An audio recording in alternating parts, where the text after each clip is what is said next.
Risha emailed me a few weeks ago asking me to do my speech tonight, the so-called icebreaker. Those two words, icebreaker, just remind me of somebody losing their virginity. I just hope tonight will feel like my very first time and maybe even better. Tonight I won't attempt to break the ice, but simply make it melt. No. And just to keep me motivated, I have a bucket of ice behind me, and to keep everyone else on ice throughout the duration of my speech. Within the Toastmasters guide, it clearly states that you have to talk about yourself. You have to explain to the audience who you are. Who am I? Such a simple but complex question at the same time. What do we know if we don't know ourselves? We're always keen to know about somebody else, but we don't know about ourselves. So who is this android human brand called Andros? It's taken some time, but he finally has some answers. Comfort zone. I'm always willing to step out of my comfort zone into unfamiliar territory.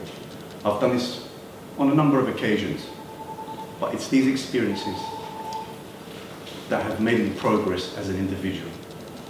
Like the time when I left Cyprus at the age of 25 to go to live in Paris, when I resigned during the crisis with no plan, when I started improvisation, when I wrote my book, when I started my blog, when I joined Toastmasters.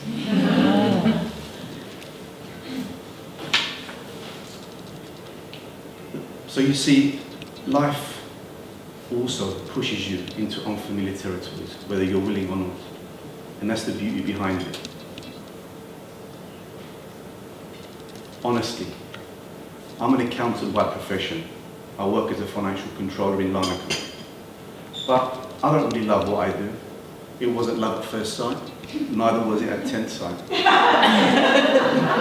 But I have learned to love what I do. And most of the time, if I do enjoy what I do, it's because of the environment I work in. So you see, it's not my passion, but it's this journey that has allowed me to discover my passion and to know me, to know myself. 3 years ago, I decided to enter the short-term property vacation rental business. This was an opportunity for me to restore the Cypriot hospitality that Cyprus was once known for, but more importantly, was for me to actually meet people and interact with people from all over the world, because my passion is people. So you see, there's no right or wrong decisions in life. As long as you have the right perspective, it will come to you naturally. Failures, darn those failures. Or should I say yay to those failures? Or should I not even call them failures and simply refer to them as life realignments? It's these personal letdowns that have shaped me into the person before you tonight.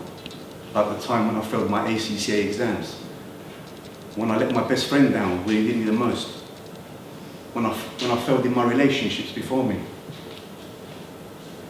I have taken the lesson on the chin and I have moved forward every time. I have a saying, achievements are not always measured by our successful moments in life, but rather by how we have dealt with failure.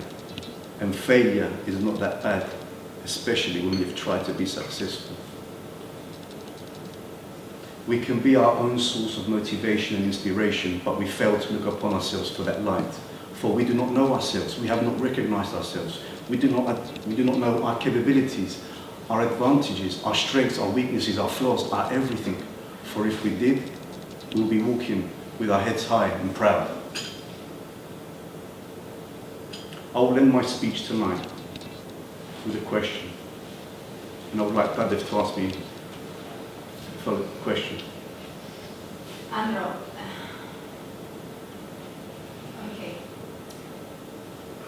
Now that you gave your first accurate speech, was it better than the first time you had sex? Thank you, Tadef. Honestly, yes it was. Firstly, because I was in control. Secondly, because I got to satisfy more than one person at the same time. And thirdly, and thank God, it wasn't in a car. Thank you.